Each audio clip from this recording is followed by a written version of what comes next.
Welcome back. Today is our fourth episode, learning the individual letters, and today we're looking at the Dalet, the KAPH, and it has a different end form, the KAPH, and also the letter SAMECH, and they are respectively the 4th, the 11th, and the 15th Hebrew letters. And as we've mentioned, we are looking at the pronunciation, we're looking at the meaning, and we're looking at how to write them. And this is very important.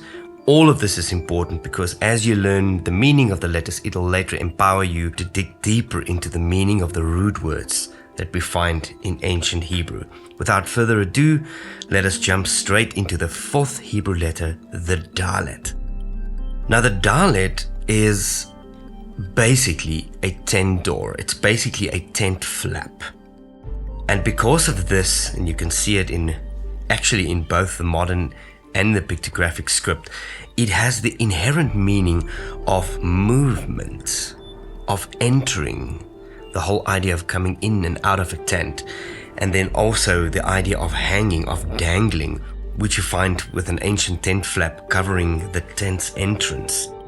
The letter Dalet has the sound of a D.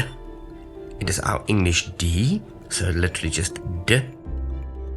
And it is written in the modern Hebrew as follows.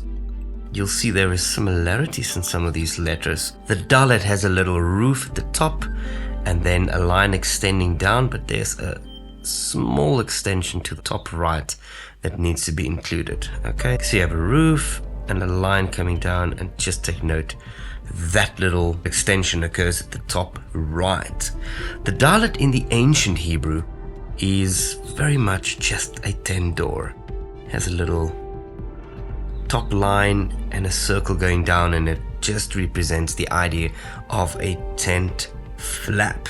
Being the 4th letter of the Hebrew alphabet, there is a lot of significant meaning that we can explore today, but for the sake of studying the letters and just to get to know the inherent meaning of them and how to write them, I'm going to pause on this. But there's the whole idea of the letter Dalet, the 4th letter, being associated with a Messiah, and a whole story about the sun being created on the 4th day.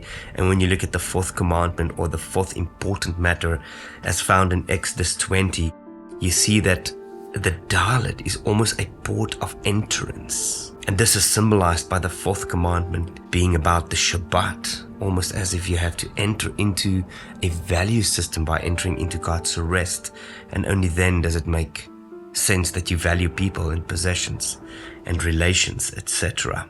The 2nd letter for today is the letter KAPH, and again the letter KAPH has an end form, one of the 5 Hebrew letters that has a different end form, and it's called KAPH SOFIT. But in this case, we have a normal form and an end form. You simultaneously have a dagesh form in the beginning of a word, where the KAPH has a strong K sound, and where it occurs within a word or at the end of the word, it has the softer ch sound. So just to recap, yes, the KAPH has the k sound, but at the end of the word and certain instances within a word, you have the ch sound, the KAPH. Alright, so here we have actually a combination of a letter with a dagesh, but also a letter with a different end form, KAPH, or the KAPH. This is the 11th letter of the Hebrew alphabet, and this letter KAPH actually means the palm of a hand or the sole of a foot, as we find in Genesis 8 verse 9. The meaning of the letter KAPH being the palm of a hand or the sole of a foot means to open, to bend, or to tame. And you'll find that once we get to the yod and the KAPH share the idea of a hand, but they have different emphasis.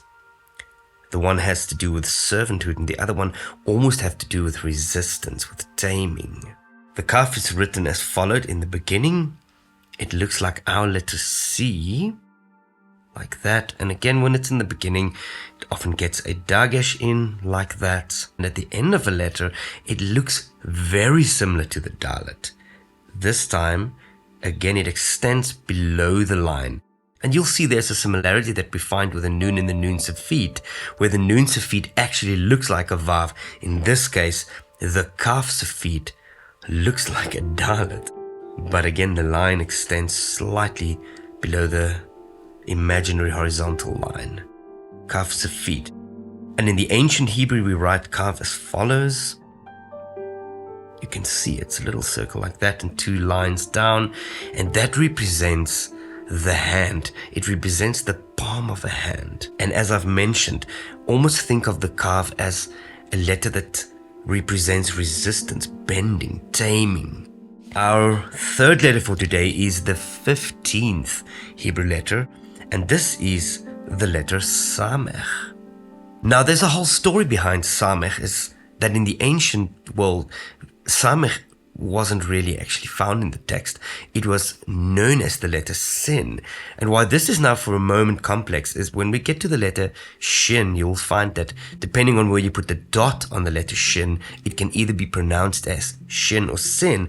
And in this case, the SAMECH is actually also known as the letter sin. So just bear with me, it'll make a little bit more sense later. The word sin is the word for thorn, and that you can see very easily when we get to the pictures. For now, the meaning of the letter sin, it means to grab, to hate, or to protect, right? It has the sound s or s. Very often people distinguish between the shin and the sin, and the letter SAMECH, where the sin is almost a soft S-like sound. Very similar to our sound C. We draw the SAMECH as follows. In modern Hebrew, it again has a little roof and a little dangle, very similar to the Dalet in the ancient Hebrew, but to the left corner there's very often a little overlap. It at least connects there. A roof and a little flap coming down, and it connects there to the top left. Okay, the way we write SAMECH in the ancient Hebrew, it has the look and feel of a thorn. Okay, like that, and 2 little diagonal lines. And very often it's drawn just straight down like a T and 2 cross lines. Very cool. So this is the letter Dalet, the letter KAPH, and the letter SAMECH. In terms of vocabulary, I've mentioned it before. We have the challenge. The more letters we bring on board, obviously, the more we have to decide which 2-letter words will we include in our interim vocabulary. But for today, I have a couple of words which I think is very worthwhile. Our first word combines a Dalet and a Mem Sofit, and this is the word dam, and it means blood. Very often people look at the Dalet as a door or a port of entrance, and the letter Mem Sofit being water or chaos, and it means the entry to chaos, or the entrance to water, something to sit with when you think of blood. Our second word combines a Dalet with a lamed, and this is the word dal, and it means weak. Then we have a word, a Dalet combined with a nun sofit, and in this case we have the word dan, which is both a name in ancient Hebrew but also means to judge. This, by the way, is the root word for the word Daniel, which means my judge. Dani, El means God is my judge is God. Then we have a word combining the KAPH with a nun sofit. This is an interesting word. In modern Hebrew, this is the word can, which means yes. But in the biblical text, the word can very often just has to do with agreement. Saying yes to something. I am in agreement with you. Then a very useful word combines the KAPH with a lamed. And when we get to the vowel point, you'll see this is a very interesting thing. It is written with a patach, an A sound, but it's pronounced O, kol, and this means all or every. Very useful, and it occurs everywhere. Next up, combines 2 Dalets. So you have a Dalet, and it's the word dod. Again, it gets a little O sound vowel point. And dod refers to the erotic part of love. In Hebrew, you get 3 words for love: dod, ahava, and chesed. And the word dod has to do with the erotic side of love. And Some people say the dalet with a dalet is a dangle, and the dangle, it refers to breasts. I don't know if that is true, but this is something that you can see from the ancient pictures. The word Dod. Also, interestingly, the word David comes from the word Dod. Gets a vav inside, but this is also just something to note. Oh, there's a whole list of words. Let's look at another one. The word Naz. It's a nun and a samech. And the word Naz literally means to lift up. Some people make a connection that the word Nasa actually comes from this nun and samech spelling. In Genesis 12 verse 1, we read the interesting Hebrew expression lech lecha.